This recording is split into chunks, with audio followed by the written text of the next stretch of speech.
سیدہ عائشہ رضی اللہ عنہ کہتی ہیں کہ اللہ کے رسول صلی اللہ علیہ وسلم اپنے رکوع اور اپنے سجدے میں سب سے زیادہ جو دعا کیا کرتے تھے وہ دعا کون سی تھی؟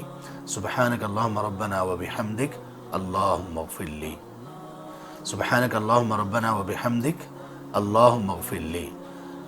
پاک ہے اے اللہ آپ پاک ہیں اور اپنی تعریف کے ساتھ ہیں۔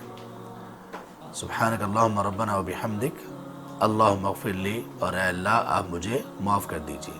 رکوع میں بھی اور سجدے میں بھی یہ دعا سورہ النصر نازل ہو جانے کے بعد آپ صلی اللہ علیہ وسلم کثرت سے رکوع اور سجدے میں یہ دعا کیا کرتے تھے۔ کیوں؟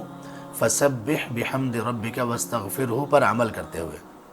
اللہ نے کیا کہا کہ آپ اپنے رب کی تعریف کی تسبیح بیان کیجئے، حمد کی تسبیح بیان کیجئے اور استغفار کیجئے۔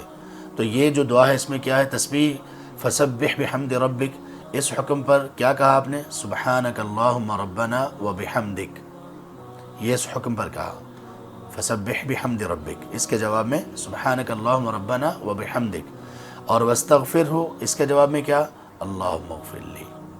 تو آپ رکوع اور سجدے میں بھی یہ دعا کثرت سے پڑھا کرتے تھے۔ تو اس لیے یہ دعا ہمیں بہت زیادہ کثرت سے پڑھنی چاہیے۔